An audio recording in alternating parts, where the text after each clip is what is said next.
प्रियो, बहुत खूबसूरत समय है कि हम परमेश्वर के वचन के अध्ययन की ओर जाएं। इससे पहले हम परमेश्वर के वचन की ओर जाएं, आइए प्रियो हम लोग प्रार्थना करें। महान पिता परमेश्वर, आपका बहुत बहुत धन्यवाद इस सुंदर समय के लिए जो आपकी दया से हमको मिला, ताकि हम आपकी उन बातों को जान सकें जो आपने हम सब के लिए अभी के लिए रखी है। पिता, हम अपने मनों को आपकी ओर लगाते और अपने हर उस प्रत्येक जन के लिए प्रार्थना करना चाहते जो आपके वचन को सुनने के लिए इस समय प्रभु आपके सम्मुख बैठा है। प्रभु जी, हम उस जन पे दया करें और हम यही प्रार्थना करना चाहते हैं, हम में से प्रत्येक जन को, हर एक जन को प्रभु हर उस बुद्धि और समझ और ज्ञान से आजाद करें जो आपकी ओर से नहीं आती है। पिता परमेश्वर, हम आपकी बुद्धि से भरना चाहते हैं, हम आपकी समझ और ज्ञान को प्राप्त करना चाहते हैं, ताकि जो आपकी योजना हमारे विषय में है वो प्रभु यीशु के नाम में पूरी होने पाए। आपने अपनी शिक्षाओं के द्वारा हमेशा से हमें संवारना चाहा है, बेहतर जीवन देना चाहा है। इसलिए प्रभु इस समय हम भी अपने मनों को आपकी ओर लगाते और पवित्र आत्मा पूरी आपको आजादी देते हैं कि हमारे जीवन से पिता परमेश्वर की इच्छा पूरी हो। प्रार्थना को प्रभु यीशु के नाम में मांगते हैं, आमीन आमीन। हालेलुया। प्रियो, परमेश्वर के वचन से पढ़ने के निकालेंगे इब्रानियों की पुस्तक, उसका 4 अध्याय 9 और 10 पद। अतः जान लो कि परमेश्वर के लोगों के लिए सबत का विश्राम बाकी है, क्योंकि जिसने उसके विश्राम में प्रवेश किया है उसने भी परमेश्वर के समान अपने कामों को पूरा करके विश्राम किया है। हम इसका 3 पद और 4 पद भी देखेंगे। यद्यपि जगत की उत्पत्ति के समय से उसके काम पूरे हो चुके थे, क्योंकि 7वें दिन के विषय में उसने कहीं यूं कहा है, परमेश्वर ने 7वें दिन अपने सब कामों को निपटा करके विश्राम किया। प्रियो, परमेश्वर ने हफ्ते में एक विशेष दिन हमारे लिए ठहराया है कि हम अपने आप को परमेश्वर के लिए अलग करें। हम अपने सारे कामों से अपने मनों को हटाकर परमेश्वर पिता के साथ में समय बिताएं। हम उसकी बातों को देखें, हम उसका आदर करें, उसकी आराधना में जाएं, उसकी बातों में से विशेष बातों को हम प्राप्त करें। इसलिए परमेश्वर ने सप्ताह में, हफ्ते में एक दिन अपने लिए उसने विशेष रूप से अलग किया है। प्रियो, परमेश्वर की योजना हमेशा से हमारे विषय में बहुत स्पष्ट रही है, बहुत स्पष्ट रही है प्रियो, कि उसने जो हमारे विषय में करना चाहा है उसने कभी भी हमको इन बातों में अंधियारे में नहीं रखा। हमेशा से पहले से वो सारी बातों को स्पष्ट तरीके से बताते चले आए हैं। प्रियो, परमेश्वर का जो वचन जो सबत के दिन के विषय में कहता है, जो विश्राम दिन के विषय में कहता है, वो बहुत ही अद्भुत है। परमेश्वर के वचन में प्रियो ये आज्ञा है, जैसे परमेश्वर का वचन कहता है निर्गमन की पुस्तक, उसका 20 अध्याय 8 से 11 पद तक। तो विश्राम दिन को पवित्र मानने के लिए स्मरण रखना। 6 दिन तो तू परिश्रम करके अपना सब काम काज करना, परंतु 7वां दिन तेरे परमेश्वर यहोवा के लिए विश्राम दिन है। उसमें ना तो किसी भांति का काम काज करना, ना तेरा बेटा, ना तेरी बेटी, ना तेरा दास, ना तेरी दासी, ना तेरे पशु, ना कोई परदेशी जो तेरे फाटकों के भीतर हो, क्योंकि 6 दिन में यहोवा ने आकाश और पृथ्वी और समुद्र और जो कुछ उनमें है सबको बनाया और 7वें दिन विश्राम किया। इस कारण यहोवा ने विश्राम दिन को आशीष दी और उसको पवित्र ठहराया। ये परमेश्वर के प्रियो वचन की विशेष आज्ञा है। 10 आज्ञाओं में से चौथे नंबर की ये आज्ञा है कि हम अपने परमेश्वर के विश्राम दिन को पवित्र मानने पाएं। जो परमेश्वर के विश्राम दिन की बात यहाँ पर की जा रही है कि उसने 6 दिन काम किया और 7वें दिन आराम किया या विश्राम किया। इसका मतलब ये नहीं प्रियो कि परमेश्वर काम कर करके थक गया। इसका मतलब ये नहीं है। इसका मतलब ये है कि उसने अपने 6 दिन के कामों को पूरा करके वहाँ पे रेस्ट किया, वहाँ पे विश्राम किया। 6 दिन उसने जिन बातों को सोचा था उन बातों को अंजाम दिया। या इसको हम दूसरी तरीके से ऐसे भी देख सकते हैं कि एक प्रकार का ब्रेक, जैसे हम नींद को लेते हैं अपने जीवन में या विश्राम करते हैं कुछ कामों को पूरा करने के बाद, और अगले कुछ समय जो हमें आगे को काम करना है उसकी तैयारी के लिए जो हम ब्रेक लेते हैं प्रियो, उसको विश्राम दिन करके कहा गया है। ये परमेश्वर के वचन की एक विशेष शिक्षा है जिसमें मैं आपका ध्यान लेके जाना चाहूँगी। विश्राम दिन परमेश्वर ने जो ठहराया है उसको स्वयं यीशु मसीह ने भी पूरा किया है। अगर हम देखेंगे परमेश्वर के वचन से प्रियो लूका के पुस्तक उसका 4 अध्याय 16 पद, वहाँ ऐसा लिखा है, फिर वो नासरत में आया जहाँ पाला पोसा गया था और अपनी रीति के अनुसार सबत के दिन आराधनालय में जाकर पढ़ने के लिए खड़ा हुआ। यीशु मसीह स्वयं, उसकी रीति थी कि वो हर सब्त के दिन, हर परमेश्वर के उस ठहराए हुए दिन में वो आराधनालय में जाता था और परमेश्वर के वचन को, अपने पिता परमेश्वर के वचन को वो हर उस सभा के दिन में वो पढ़ता था।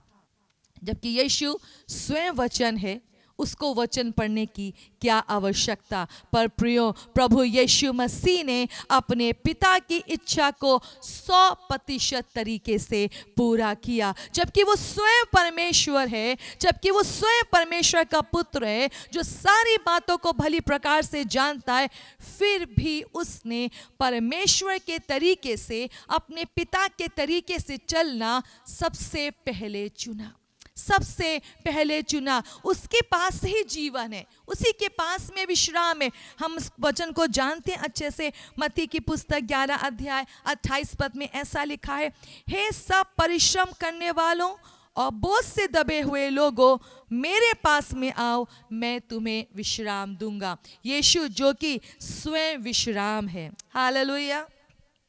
यीशु जो कि स्वयं आराम है, यीशु जो कि स्वयं शांति है, यीशु जो कि स्वयं चंगा करने वाला उद्धार करता प्रभु है। ओ हालेलुया। उसने अपने पिता परमेश्वर की आज्ञा को पूरा किया।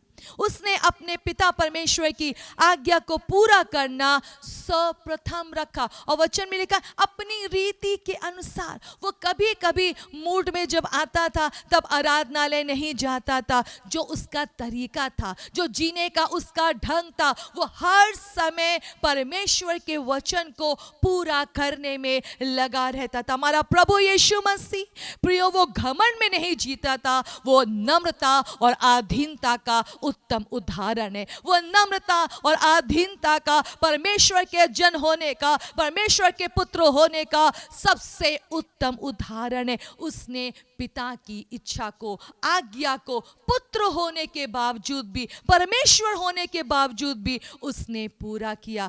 क्योंकि जो ये सबत का दिन परमेश्वर ने विश्राम का दिन करके ठहराया है प्रियो, केवल ये एक आज्ञा नहीं है जिसको परमेश्वर ने हमारे लिए अलग करके ठहराया है, परंतु ये वो आज्ञा है जो आने वाले दिनों की छाया है। परमेश्वर भविष्य में क्या करने जा रहे हैं, परमेश्वर आने वाले दिनों में क्या करने जा रहे हैं, ये उसका चिन्ह है, ये उसका चिन्ह है। इसको परमेश्वर ने अपने लिए अलग करके ठहराया है, क्योंकि इसके द्वारा वो हमको अज्ञानता के बंधन से आजाद करके भविष्य की तैयारी में लेके जा रहे हैं। हालेलुया। हमारा परमेश्वर हमेशा से भविष्य का परमेश्वर है, हमेशा से वो आगे आने वाली बातों को बताता चला आया है। प्रियो, परमेश्वर के वचन में ऐसा लिखा हुआ है, व्यवस्था विवरण की पुस्तक 5 अध्याय और उसके 15 पद में, और इस बात को स्मरण रखना कि मिस्र देश में तू आप दास था और वहां से तेरा परमेश्वर यहोवा तुझे बलवंत हाथ और बढ़ाई हुई भुजा के द्वारा निकाल लाया। इस कारण तेरा परमेश्वर यहोवा तुझे विश्राम दिन को मानने की आज्ञा देता है। मैं आपका ध्यान लेके जाना चाहूंगी प्रियो, विश्राम दिन हमको विशेष बातों के मतलब को बताता है। ये एक ऐसा अवसर है जहां पर परमेश्वर चाहते हैं, जैसा उसने किया कि जो कार्य उसने पूरा कर दिया था, हमारा ध्यान उस ओर जाए, हमारा ध्यान उस ओर जाए। ये विश्राम बीच में नहीं है कि अभी हमने दौड़ना शुरू किया और बस बीच में हम रुक के आराम करें। नहीं प्रियो, ये विश्राम दिन उस विश्राम दिन की बात है जहां पे काम को पूरा करके एक ब्रेक लिया जाता है, काम को पूरा करके रुका जाता है। और यहाँ वचन में लिखा है परमेश्वर ने ये इसलिए इन बातों को रखा कि हम इसको ध्यान दें कि परमेश्वर ने हमको मिस्र देश से कैसे अपनी बलवंत भुजा के द्वारा बाहर निकाला है।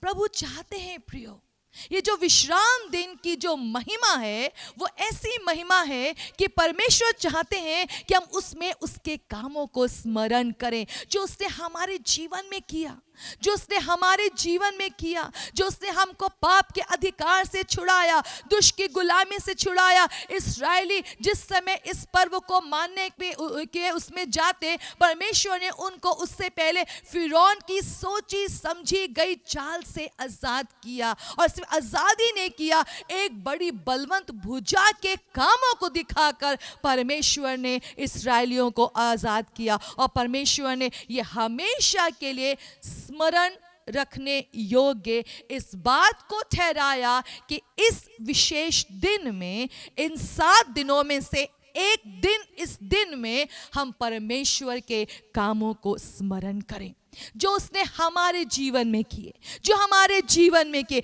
इसलिए मैं इस बात को देखती हूँ, बहुत बार ऐसा होता है कि जब हम रविवार को जब इकट्ठा होते हैं, जो कि एकत्रित होने का दिन है, जब उस दिन में हम देखते हैं जब लोग किसी प्रकार से भी कलीसिया नहीं आ पा रहे होते, तो प्रियो मैं आपको बताना चाहती हूँ, ये आप नहीं है जिसने अनजाने में ऐसे फैसला ले लिया कि हम आज कलीसिया ना जाने पाए। ये दुष्ट की सोची समझी गई साजिश है। क्योंकि जब हम परमेश्वर के किए गए कामों को स्मरण करते हैं, जो कि उसकी आज्ञा है कि जब विश्राम दिन हो, जब परमेश्वर का ठहराया हुआ दिन हो, तो उसमें हम सारी बातों से ध्यान हटाकर परमेश्वर की ओर ध्यान लगाए, तो दुष्ट नहीं चाहता कि जो कार्य परमेश्वर ने हमारे जीवन में किया है हम उसको कहीं से दोबारा दोहराएं, दोबारा मनन करें, दोबारा सोचने में जाएं। क्योंकि जैसे ही हम उन कामों को स्मरण करने में जाते हैं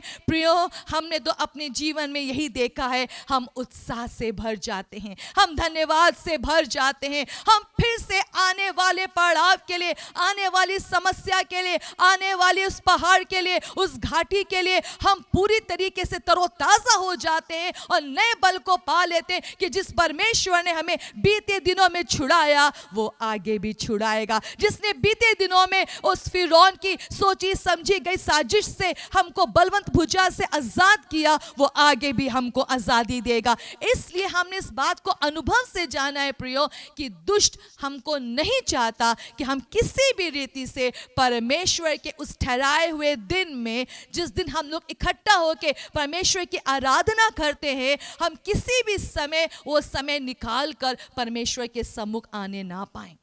दुष्ट की बहुत सोची समझी गई साजिश है, ये उसकी चाल है। प्रियो परमेश्वर ये चाहते हैं हम इन बातों को जानें, हम इन बातों को समझें। और परमेश्वर ने इसीलिए एक विशेष दिन ठहराया। हाँ, शनिवार को इसको मनाया जाता है, पर मैं आपको कहना चाहूँगी जिस समय यीशु मृतकों में से जी उठे, हफ्ते का पहला दिन जो कि जय का दिन है, प्रियो परमेश्वर के लोगों ने, पवित्र कलीसिया ने उस दिन एकत्रित होने को चुना। आप वचन में अच्छे से अध्ययन कर सकते हैं। तो जो समय परमेश्वर ने हफ्ते में एक दिन ठहराया है कि हम उसके सम्मुख जाएं और उसके किए हुए उद्धार के कामों को स्मरण करें, तो प्रियो ये बहुत ज़्यादा उत्साह पैदा करने वाली बात है। क्योंकि जितना ज़्यादा हम परमेश्वर के कामों को स्मरण करते जाते हैं, मनन करते जाते हैं, याद करते जाते हैं, प्रियो दुष्ट का हर वो अधिकार, जो नया निराशा का अटैक है, जो नया दबाव का अटैक है, जो नई चिंता है, जो नई समस्या है, जिसमें हमको अभी समझ में नहीं आ रहा हम बाहर कैसे निकलेंगे, प्रियो कितनी खूबसूरत परमेश्वर की योजना है कि ये एक दिन जिसने हमको बीते दिनों में सहायता की, परमेश्वर ने बार बार हमारे जीवन में इसीलिए इस 7वें दिन में इकट्ठा होने की या परमेश्वर के सम्मुख ठहरने की इसीलिए बात रखी कि हम फिर से हम तरोताजा हो जाएं, हालेलुया। हम फिर से सामर्थी हो जाए, हम फिर से आगे आने वाले हफ्ते में अनजानों की तरीके से नहीं, निराशा वाले व्यक्ति के रूप में नहीं, ओहो कि अब अगला हफ्ता कैसे बिताएंगे, क्या करेंगे, कैसे बाहर आएंगे, कैसे चंगे होंगे, कैसे इस पैसे की दिक्कत से बाहर आएंगे, कैसे शत्रु पे जयवंत होंगे। प्रियो, जो परमेश्वर हमें बीते दिनों में छुड़ाता आया है, संभालता आया है, बचाता चलाया आया है, वो इस आगे आने वाले हफ्ते में भी हमको छुड़ा लेगा। पर ये तब होता है हमारे जीवन में जब इन बातों को हम स्मरण करते, याद करते, दोहराते हैं कि हाँ परमेश्वर, आपने हमारे जीवन में बहुत अद्भुत अद्भुत काम किए हैं। एक और पद को देखेंगे, इब्रानियों की पुस्तक 4 अध्याय और उसका 9 पद। यहाँ लिखा है, अतः जान लो कि परमेश्वर के लोगों के लिए सबत का विश्राम बाकी है। ये जो सबत का विश्राम है प्रियो, ये सिर्फ परमेश्वर की एक आज्ञा नहीं है कि हम बीते हुए कामों को स्मरण करें, पर एक वो आज्ञा है जिसमें परमेश्वर आने वाले समयों में वो अपने जिस कार्य को करने जा रहे हैं उस अनंत विश्राम में जो हमको प्रवेश कराने की जो उसकी इच्छा है, उसका एक चित्र है या चिन्ह है या प्रतिबिंब है या छाया है। परमेश्वर ने हमेशा से पहले से आने वाली बातों को बताया है, और ये जो हम इस समय परमेश्वर बार बार हर ऐसे रविवार को हमको मौका देते हैं कि हम उसके सम्मुख एकत्रित हो, हम विश्राम दिन को सेलिब्रेट करें, जय के दिन को सेलिब्रेट करें, उत्सव के दिन को सेलिब्रेट करें, उसके कामों के दिनों को सेलिब्रेट करें, उसके साथ समय बिताएं, अलग हो, पवित्र हो। वो इसलिए क्योंकि ये आने वाले दिनों की तैयारी का चिन्ह है, ये आने वाले दिनों की तैयारी का चिन्ह है। यशायाह की पुस्तक उसका 56 अध्याय और उसका 6 और 7 पद, अज़ाया चैप्टर 56 6 and 7 वर्सेस। यहाँ पे ऐसा लिखा है, जितने विश्राम दिन को अपवित्र करने से बचे रहते और मेरी वाचा का पालन करते हैं, उनको मैं अपने पवित्र पर्वत पर ले आकर अपने प्रार्थना के भवन में आनंदित करूंगा। उनके होम बलि और मेल बलि मेरी वेदी पर ग्रहण किए जाएंगे, क्योंकि मेरा भवन सब देशों के लोगों के लिए प्रार्थना का घर कहलाएगा। यहाँ प्रियो साफ परमेश्वर का वचन में लिखा है कि जो लोग परमेश्वर के इस विश्राम दिन को या इस ठहराए हुए दिन को परमेश्वर के वचन के अनुसार अलग होकर हर अपवित्र बातों से, हर वो बात जो प्रभु को महिमा नहीं देती, हर वो बात जो परमेश्वर को प्राथमिकता नहीं देती, अपने आप को अलग करके जो हम परमेश्वर के साथ में समय बिताते हैं, ये शनिवार और रविवार की प्रियो बात नहीं है। ये बात है हफ्ते में एक दिन परमेश्वर के उस काम को स्मरण करने के लिए, उस महिमा को स्मरण करने के लिए। और यहाँ पर जो परमेश्वर ने तरीका ठहराया है कि जो लोग परमेश्वर के विश्राम दिन को अपवित्र करने से बचे रहते और परमेश्वर की वाचा का पालन करते, उनको मैं अपने पवित्र पर्वत पर ले आकर अपने प्रार्थना के भवन में आनंदित करूंगा। ये भविष्य की योजना है परमेश्वर की, कि जो नियम से परमेश्वर के इस इच्छा के अनुसार चल रहे हैं, जो परमेश्वर के लिए अपने आप को पवित्र कर रहे हैं, फालतू कामों से हटा रहे हैं अपना ध्यान। प्रियो, संसार में सारे काम हमको बहुत ज़रूरी लगते हैं, पर उन सारे कामों से सबसे ज़्यादा ज़रूरी काम है कि परमेश्वर की ओर से उसके वचन के अनुसार जो एकत्रित होने का या परमेश्वर के सम्मुख ठहरने का जो समय है, हम वो समय निकाल कर परमेश्वर के सम्मुख जाएं। उस विश्राम दिन को केवल शनिवार को ही ना मनाए, पर रविवार को भी हम जब परमेश्वर ने ठहराया है वो सबत का दिन, वो विश्राम का दिन, ऐसा करके मानने के लिए जैसे परमेश्वर ने कहा है प्रियो, हम जब उसके अनुसार करते हैं, जब उसके अनुसार परमेश्वर के सम्मुख ठहरते हैं, वचन में लिखा है वो अपने प्रार्थना के उस स्थान में लाकर हमको आनंदित करेगा, आनंदित करेगा। उसकी इच्छा है कि वो हमको भविष्य में उस महिमा से, उस आनंद से भर दे उन लोगों के लिए जो परमेश्वर के लिए अपने आप को पवित्र करते हैं, अलग करते हैं, हर उस बात से जो परमेश्वर को महिमा नहीं देती। हम एक और पद को देखेंगे, यहेजकेल की पुस्तक उसका 20 अध्याय और उसका 12वां पद। यहाँ पर ऐसा लिखा है, फिर मैंने उनके लिए विश्राम दिन ठहराए जो मेरे और उनके बीच चिन्ह ठहरे कि वे जाने कि मैं यहोवा उनका पवित्र करने वाला हूँ। ये जो विश्राम दिन है, ये जो सबत का दिन है, ये जो 7 दिनों में जो एक दिन परमेश्वर ने चाहा कि हम उसके लिए अपने आप को अलग करें, पवित्र करके देखें, तो प्रियो ये परमेश्वर के वचन की ओर से, परमेश्वर के इच्छा में, परमेश्वर के वचन की ये आज्ञा है, या इसमें ऐसा लिखा है कि ये चिन्ह है जो परमेश्वर ने अपने और हमारे बीच में रखा है। क्यों रखा है? कि हमारा परमेश्वर पवित्र करने वाला है, पवित्र करने वाला है। जो परमेश्वर के सम्मुख आना, अलग होना, सारी उन बातों से ये दिखाना है, प्रभु हम इन बातों के लिए नहीं, हम आपके लिए हैं। हम आपको प्रथम स्थान देते, हम आपको महिमा देते, हम आपके लिए जीना चाहते, क्योंकि आपने जो कार्य हमारे लिए किए हैं वो अद्भुत हैं। आप ही से सामर्थ आता, आप ही से बल आता, आप ही हमको पाप से अलग करके पवित्र बनाते हैं। आप ही हमारी सोच को, जो बाप दादाओं से वो अशुद्ध सोच, वो पाप की ओर लालसा, वो आंखों की अभिलाषा, वो अपनी इच्छा को पूरी करना, अपने ही दिमाग से चलना, जिसने हमको बिगाड़ा है, नहीं प्रभु अब और नहीं। हम और आपके बीच में जो ऐसे अलग होना, विश्राम दिन को करके मानना, जो विशेष दिन करके आपने ठहराया है, एक चिन्ह के रूप में ठहराया है कि आप हमारे पवित्र करने वाले परमेश्वर है, तो पिता हम अपने आप को भी पवित्र होने के लिए अलग होते, हर उस बात से जो कि हमें आपका होने से रोक रही है, आपकी पवित्रता को देखने से रोक रही है, आपकी महिमा को देखने से रोक रही है। कितना सामर्थी प्रियो परमेश्वर का वचन है, कितना स्पष्ट परमेश्वर का वचन है।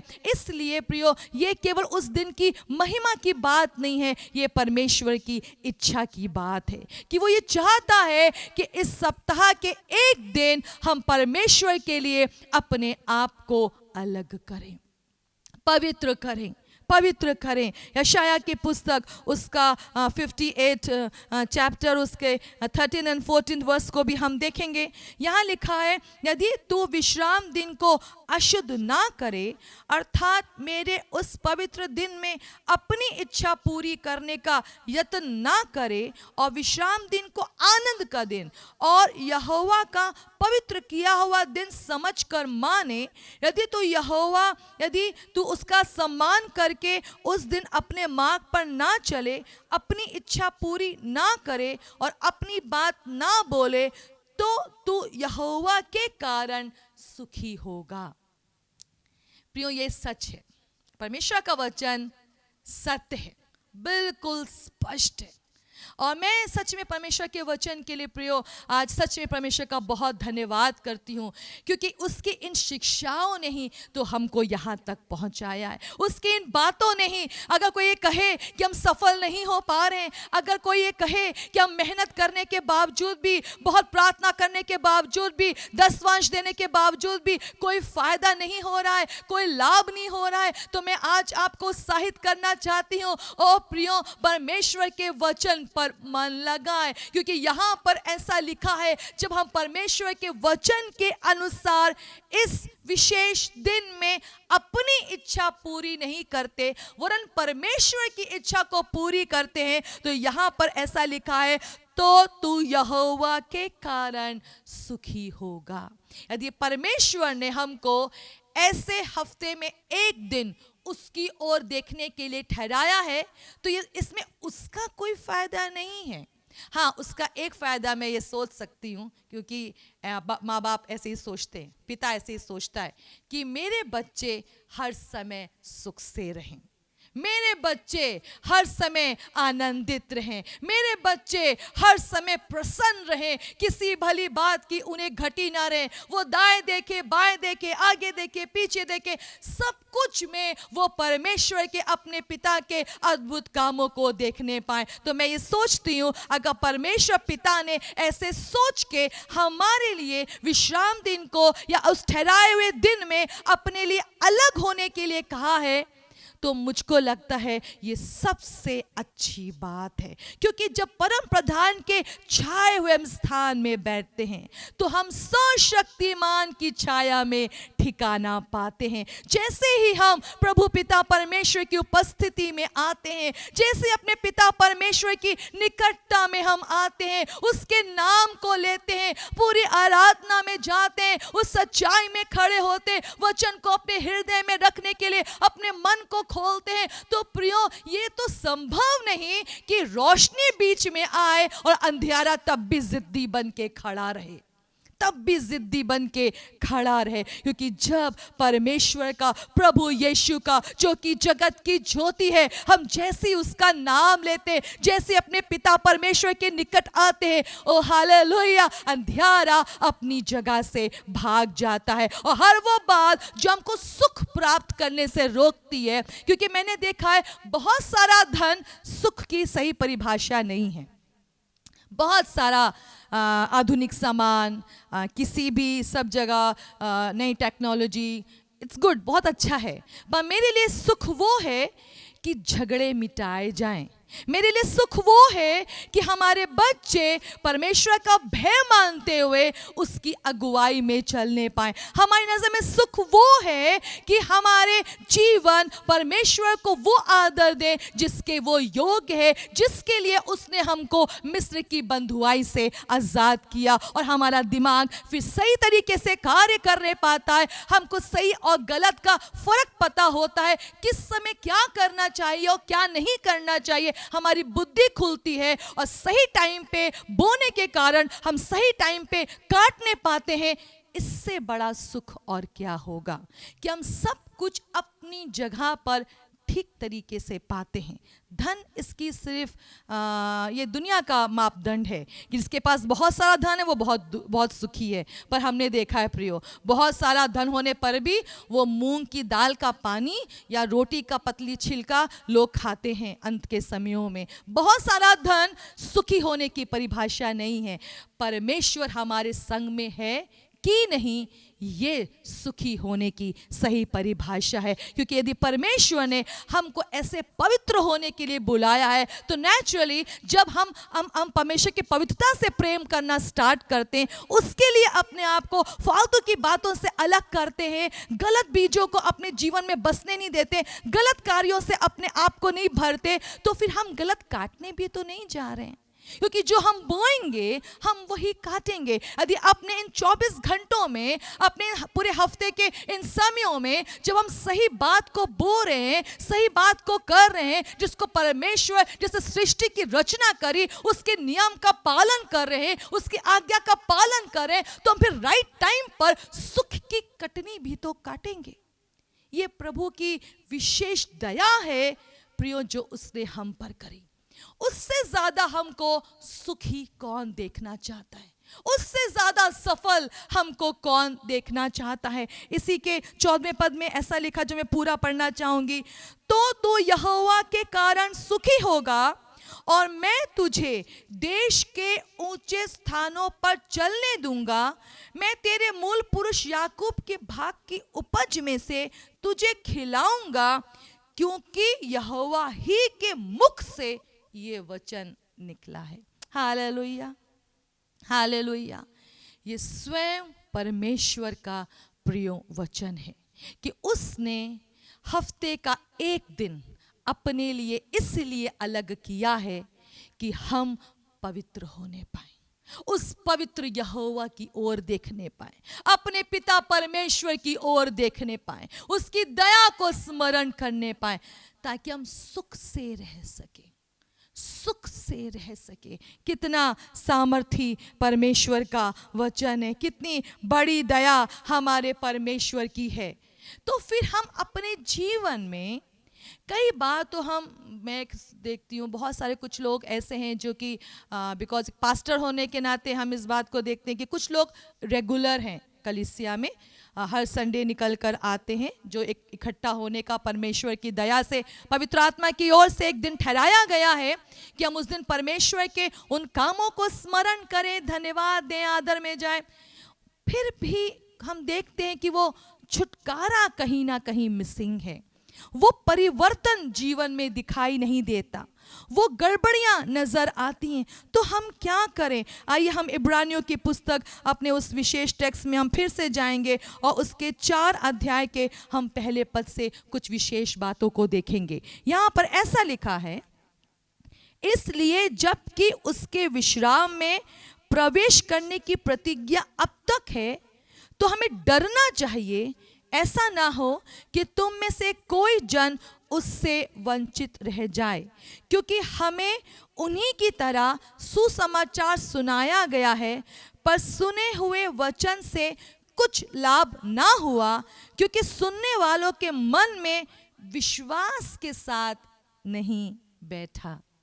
विश्वास के साथ परमेश्वर का वचन नहीं बैठा, विश्वास के साथ परमेश्वर की पवित्रता मन में नहीं बैठी, विश्वास के साथ केवल हम परमेश्वर के हैं, ये पवित्र अलगाव मन में नहीं बैठा। अभी भी बहुत सारे समझौते हैं, अभी भी थोड़ा सा ये थोड़ा सा वो, अभी भी खमीर है, अभी भी बहुत सारी ऐसी बातें हैं जो कि हमको उसके समान पवित्र होने से रोकती है। यहाँ पे ऐसा लिखा है, हमें डरना चाहिए कि कहीं ऐसा ना हो कि परमेश्वर ने जो हमारे लिए अनंत विश्राम ठहराया है उसमें जाने से कोई भी वंचित रह जाए। यानी अगर हमने उद्धारकर्ता के रूप में प्रभु यीशु को ग्रहण कर लिया है, हम पवित्र आत्मा से परिपूर्ण हो गए हैं, पर फिर भी परमेश्वर के अनुसार अपने आप को उसके ठहराए हुए दिन में उसके अनुसार चलने के लिए हम सीरियस अगर नहीं हैं, तो हमें वचन ये बताता है, ये पौलुस ने जो एक बहुत अनुभवकारी प्रेरित है, उसने ये बताया है, उसने ये लिखा है, हम वंचित भी हो सकते हैं, हम वंचित भी हो सकते हैं। ये आत्मिक घमंड वाली जगह नहीं है जो आते हैं हर रविवार सभा में जो एकत्रित होते हैं, ये घमंड की बात नहीं है प्रियो, ये डरने वाली बात है। क्योंकि सिर्फ कलीसिया में निकल के आना ये हमको परमेश्वर के सम्मुख पवित्र नहीं बनाता, पर अपनी इच्छा पूरी ना करके परमेश्वर की इच्छा को पूरी करना, ये हमें परमेश्वर का जन बनाता है। क्योंकि इन सारे कामों से ज्यादा, क्योंकि वचन में लिखा है हमारे धर्म के काम मैले चिथड़ों के समान हैं। अगर हम सोचें हमारा हर संडे कलीसिया आना हमको अनंत काल में लेके जाएगा, विश्राम दिन को मानना अनंत काल में लेके जाएगा, प्रियो ये आधी सच्चाई है। अगर हम परमेश्वर के अनुसार उस दिन को परमेश्वर के ठहराए हुए दिन के रूप में नहीं देखते, अपने आप को पवित्र नहीं करते, अपने चाल चलन को पवित्र नहीं करते, क्योंकि इस्राएलियों के साथ में यही तो हुआ था। परमेश्वर उनको जब मिस्र देश से निकाल कर लेकर आए, विशेष विशेष बातों को बता रहे थे, विशेष विशेष बातों को समझा रहे थे। दिन में बादल का खंबा, रात में आग का खंबा बन के उनके आगे आगे चल रहे थे, फिर भी वे परमेश्वर के ठहराए हुए कनान देश के विषय में शक करते थे, शक करते थे। जो भी परमेश्वर कह रहे थे उसके हर एक चाल में जो से मार्ग ठहराया था, जो नियम ठहराए थे, जो तरीका ठहराया था, उसके विषय में लापरवाह थे। बहुत बार परमेश्वर को छोड़ना चाहा, बहुत बार मूसा की बात को ना मानना चाहा, बहुत बार वो किया जो परमेश्वर की दृष्टि में ठीक नहीं था। और वचन में लिखा है कितने उससे वंचित रह गए, कितने, यहाँ तक कि वचन में लिखा है परमेश्वर ने वहां पे क्रोध में आकर ये शपथ खाई, जहां पे ये कनान देश से सारे भेदिए भेद लेकर लौटते और ये लोग सिर्फ 2 लोग विश्वास करते, यहोशू और कालेब, और बाकी लोग विश्वास नहीं करते। हमने बीते दिनों में अध्ययन किया है, तो परमेश्वर ने वहां पर ये शपथ खाई, जितने भी 20 साल के या उसके ऊपर के हैं उनमें से कोई भी वायदे के देश में जाने नहीं पाएगा। ये बात डराती है, सच में ये बात डराती है, क्योंकि परमेश्वर जिसने हम में वो अच्छा काम शुरू किया है वो उसको पूरा भी करने वाला परमेश्वर है। वो हमको वायदे के देश में पहुंचाने वाला परमेश्वर है। और ये हमारे किसी काम से नहीं, ये अनुग्रह से ही संभव है, ये पवित्र आत्मा की सहायता से संभव है, ये परमेश्वर के तरीके से चलने से संभव है, ये उसके समान पवित्र होने से संभव है। जब उसके लिए अपने आप को अलग करते हर उस बात से जो कि उसके पवित्रता के विरोध में है। प्रियो, आधार क्या है आज्ञाकारिता का? आधार क्या है उसको प्रसन्न करने का? वो केवल काम नहीं है, वो मन है। क्योंकि वचन में यहां साफ लिखा है कि इन्होंने मन से परमेश्वर के वचन पर विश्वास नहीं किया। देह तो वो सारे काम करती है, हमारी देह तो वो सारे काम करती है जिसके द्वारा हम अपने आप को संतुष्टि देते हैं। पर परमेश्वर का वचन बहुत सही है प्रियो, और ये मेरे मन को पवित्र बनाए रखने के लिए या उसमें काम करते रहने के लिए, सारी अशुद्धता को हटाने के लिए परमेश्वर का वचन मेरे मन में सहायता प्रदान करता है कि मैं पवित्र होने पाऊं, कि मैं और पवित्र होने पाऊं, मैं अपने पिता जैसी होने पाऊं। ये पिता परमेश्वर की दया है कि वो ये चाहता है कि मैं उस अनंत विश्राम से कहीं वंचित ना रह जाऊं। और ये प्रियो डर की बात है, पर यदि वो चाह रहा है कि बहुत सारे लोगों ने परमेश्वर के वचन को सुना पर कुछ लाभ ना हुआ, क्योंकि सुनने वालों के मन में विश्वास के साथ में नहीं बैठा। तीसरे पद से, परंतु हम जिन्होंने विश्वास किया है उस विश्राम में प्रवेश करते हैं। Hallelujah, hallelujah. जो अपना क्रूस उठा के परमेश्वर के पीछे हो लेते हैं, आज्ञाकारिता में, पवित्रता में, परमेश्वर के को प्रेम करने में, अपने सारे मन, अपने सारी बुद्धि, अपने सारी शक्ति, अपने सारे प्राण से उससे प्रेम करने के लिए जितने लोग अपने आप को परमेश्वर के हाथों में सौंपते हैं और उसके वचन पे विश्वास करते हैं, वचन में लिखा है वे विश्राम में प्रवेश करते हैं। करेंगे नहीं, करेंगे नहीं। तो इसका मतलब आज हमारी चिंताएं दूर होने जा रही हैं। आमीन। इसका मतलब आज हमारे आंसू पूछने जा रहे हैं। हालेलुया। इसके मतलब आज हम चंगे होने जा रहे हैं। भले हमारे लिए कोई प्रार्थना करे, भले हमारे लिए कोई प्रार्थना ना करे, भले हम किसी परमेश्वर के जन को जानते हो, भले हम ना जानते हो, पर यदि हम परमेश्वर को जानते और उसके लिए, उसके अनुसार चलने के लिए अपने मन को लगाते और उसके वचन पे विश्वास करते, तो वचन में लिखा है हम विश्राम प्राप्त करते हैं। ये प्रभु का वचन है, ये प्रभु का वचन है। प्रियो, आधार ही तय करता है कि आखिर हम प्राप्त क्या करने जा रहे हैं। आधार हमारे जो मन की सीधाई या पवित्रता है वो परमेश्वर को प्रसन्न करती है। और यहाँ पे साफ लिखा हुआ है जिन्होंने विश्वास किया उस विश्राम में प्रवेश करते हैं। यानी प्रतिदिन परमेश्वर ने हमारे लिए विश्राम रखा है। हालेलुया। प्रतिदिन उसने देखा है, ये चाहा है कि हम अपने झगड़ों से, अपने घर की चिंताओं से, अपने पैसों की दिक्कतों से हम विश्राम पाए। हर वो शत्रु जो बहुत सारे रूपों में, चाहे वो नौकरी के क्षेत्र में, परिवार के क्षेत्र में, पड़ोसियों के क्षेत्र में, रिश्तेदारों के क्षेत्र में, परिवार के क्षेत्र में, कहीं से भी यदि वो हमारे जीवन के खिलाफ में खड़ा है, तो प्रभु का वचन ये कहता है परमेश्वर पर विश्वास करने के द्वारा, उसके वचन पे विश्वास करने के द्वारा हम विश्राम प्राप्त करते हैं। ये प्रभु का वचन है, ये प्रभु का वचन है। तो यदि हम परमेश्वर ऐसे अपने लिए अलग कर रहा है तो वो इसलिए कि हम अपने चारों ओर के शत्रुओं से विश्राम पाने पाएं। आगे इसके 9 पद से देखेंगे।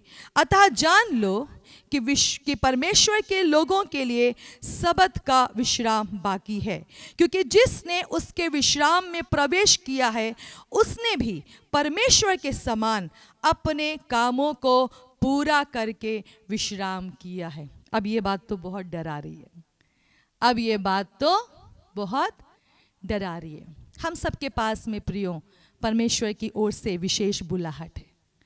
हम सबको परमेश्वर ने अपना बेटा बेटी होने के लिए बुलाया है।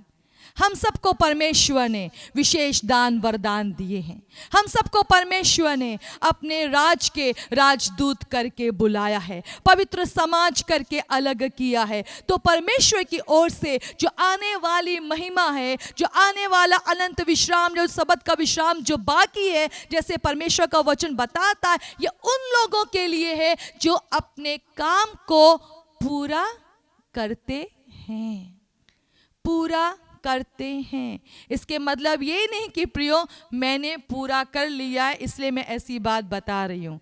नहीं प्रियो, हमारी इच्छा, हमारी कोशिश, हमारे काम, हमारे शब्द, हमारे सोच, हमारे सपने यदि इस ओर हैं कि परमेश्वर की इच्छा हमारी ओर से हर समय पूरी होने पाए, हम परमेश्वर की बुलाहट को पूरा करने पाए।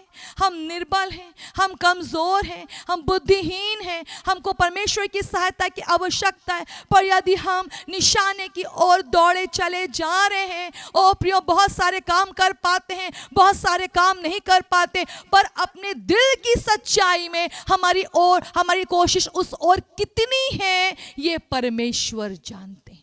ये परमेश्वर जानते हैं। ये उनको पता है कि हम कितना ज़्यादा इस और कोशिश में लगे हैं कि हम परमेश्वर के समान अपने कामों को पूरा करें, पूरा करें। प्रियो, हमें हर समय चिंता रहती है लोग क्या कहेंगे, हमें हर समय चिंता रहती है हमारे पड़ोसी क्या कहेंगे, हमें हर समय चिंता रहती है ओहो आज तो पास्टर हमारे खिलाफ में बोलेंगे, आज तो हमें कई बार चिंता रहती है कि हमारे कलीसिया के लोग तो हमको पसंद नहीं करते। कई बार हमें ये चिंता होती है इस बात की अभी घर में बहुत सारा काम पड़ा है, रिश्तेदार आने हैं, अभी ये होना है, अभी वो होना है, हम कैसे अलग से समय निकालें। ऑलरेडी हम 6 दिन बिजी रहते हैं, एक दिन उसमें भी हम 2-3 घंटे निकाल दें, ये संभव नहीं। प्रियो, मैं आपसे कहना चाहती हूँ ये परमेश्वर का जन होने की बात है, ये उसके बेटा बेटी की बात है। ओ पिता परमेश्वर ने एक बड़ा भोज किया और उसने अपने लोगों को बुलाया, पर बहुतों ने उसमें आना ना चाहा।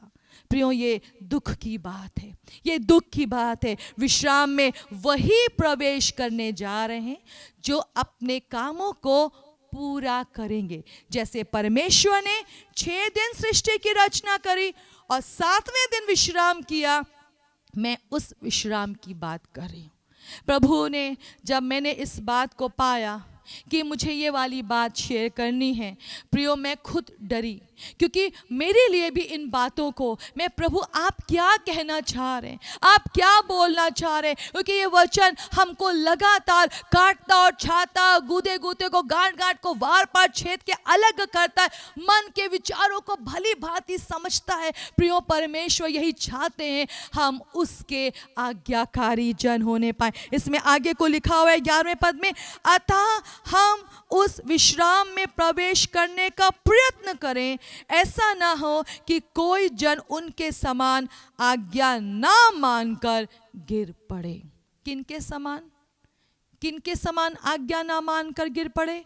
जो बहुत सारे पीछे छूट गए, बहुत सारे, लाखों की तादाद में इस्राएल से लोग निकले थे, पर पहुंचे वायदे के देश में। जो लोग मिस्र देश से, जो लाखों की गिनती थी, उन लाखों की गिनती में से सिर्फ 2 लोग वायदे के देश में पहुंचे, और जो नई पौध 20 साल से छोटी उम्र की थी वो वायदे के देश में पहुंची। प्रियो, क्योंकि परमेश्वर बहुत सारी बात को कहते हैं और हम मन से तो विश्वास कई बार कर लेते हैं, पर डर के मारे हम उसको कामों के द्वारा अंजाम नहीं देते हैं। नहीं, हम तो परमेश्वर का बहुत आदर करते हैं, नहीं, हम तो परमेश्वर से बहुत प्रेम करते हैं, पर हम उसके लिए अपने आप को पवित्र नहीं करते, अलग नहीं होते, समय नहीं निकालते, भय नहीं मानते, अपनी इच्छा को पूरी करने के लिए दौड़ जाते हैं। प्रभु का वचन में ऐसा लिखा है, ऐसा ना हो, यहाँ पे साफ लिखा है, हम उस विश्राम में प्रवेश करने का प्रयत्न करें, ऐसा ना हो कि कोई जन उनके समान आज्ञा ना मानकर गिर पड़े। प्रियो, बहुत बड़े पहाड़ की ज़रूरत नहीं है हमको गिराने के लिए, जब हम जिस समय जो कार्य करना चाहिए, जो परमेश्वर ने हमारे लिए ठहराया है, यदि हम उन बातों को समझ के अपने जीवन को व्यतीत करते हैं, तो ये बात केवल न हमको इस समय आशीष देती है, पर ये हमको भविष्य के लिए तैयार कर रही है।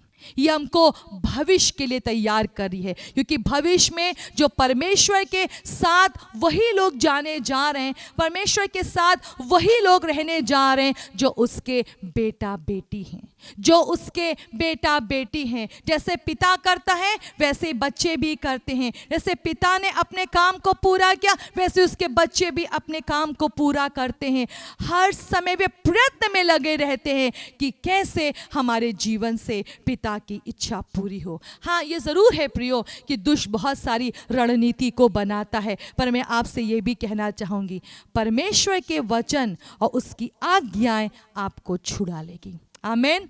परमेश्वर का वचन और उसकी आज्ञाएं आपको आजाद कर देगी, क्योंकि वचन में लिखा है ऐसा करने के द्वारा हम अपने चारों ओर के शत्रुओं से विश्राम पाते हैं। परमेश्वर ने जो ये नियम ठहराया है वो इसीलिए ठहराए हैं प्रियो, ताकि हम सुख से रहें, जो अभी हमने परमेश्वर के वचन में पढ़ा है। तो प्रियो, मैं आपको आज उत्साहित करना चाहती हूँ, होने पाए हमारे जीवन में जो विश्राम दिन है या परमेश्वर के ठहराए हुए जो नियम है उसको इसलिए माने क्योंकि वो केवल हमको अभी नहीं बचाता, केवल अभी नहीं संवारता, वो आने वाले दिनों के लिए हमको तैयार कर रहा है। जितने पर्व, जितने नियम, जितने तरीके परमेश्वर ने हमको दिए हैं वो हमको इसलिए दिए हैं कि हम उसके तरीके से चले, पवित्र होने पाए, उसके अनुसार जीने पाए, ताकि इस योग्य भी ठहरने पाए उसके उस अनुग्रह के द्वारा जिसके द्वारा हम अनंत जीवन में प्रवेश करने जा रहे हैं। और वचन में यहाँ पे साफ लिखा, इसके लिए प्रयत्न भी करते जाना है, प्रयत्न भी करते जाना है। प्रियो, परमेश्वर चाहता है जहाँ वो है वहाँ हम भी रहें। हालेलुया। वो अपने से आपको अलग करना नहीं चाह रहा। कौन चाहता है उसके बच्चे उससे दूर रहें? कौन चाहता है कि उसके बच्चे दुख में रहें? कौन चाहता है कि उसके बच्चे रोते रहें, बिलखते रहें, चीज़ों की कमी में रहें, बीमार रहें, झगड़ों में रहें, अशांति में रहें? कौन चाहता है? हमारा पिता परमेश्वर उन सबसे ज़्यादा उत्तम है, इसीलिए उसने ये तरीके ठहराए हैं। प्रियो, मैं चाहती हूँ आप शत्रु की शातिरता को समझे, उस पाप को, अपने उस स्वभाव को जो बाप दादों से हमको विरासत में मिला कि किसी भी तरीके से पिता परमेश्वर की आज्ञा को ना माने, उसके लिए अलग ना हो, अपने आप को पवित्र ना करे। मैं चाहती हूँ प्रियो, इस बंधुआई से आज आप आजाद हो जाए, इस दुष्ट की चाल से, इस पाप की गुलामी से आप आजाद होने पाए, ताकि आप हमेशा के लिए अपने परमेश्वर के साथ में रहने पाए और प्रतिदिन परमेश्वर की ओर से रखे गए चमत्कारों को, आशीषों को, चंगाइयों को, समाधानों को अपने जीवन में प्राप्त करने पाए। आइए प्रियो, हम प्रार्थना में जाएं। पिता परमेश्वर, हम आपका बहुत बहुत धन्यवाद करते हैं, जबकि आप हमको तैयारी में लेके जा रहे हैं, जबकि आप हमको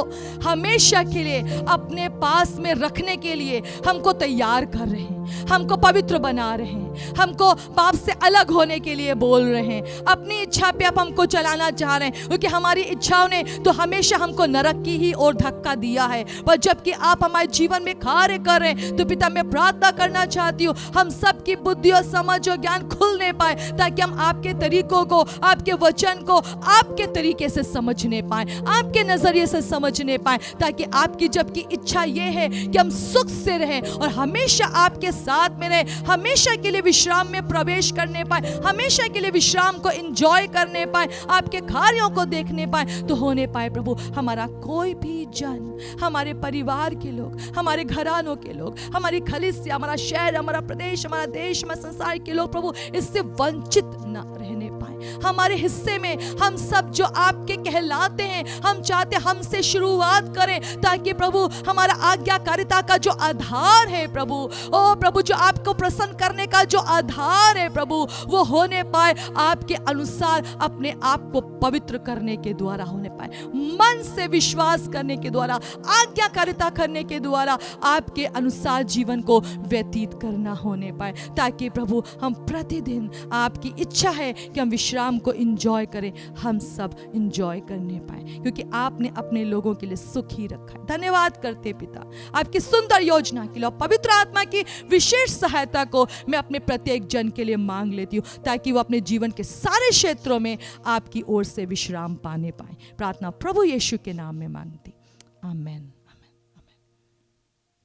प्रभु आपको आशीष दे। जय मसीह की।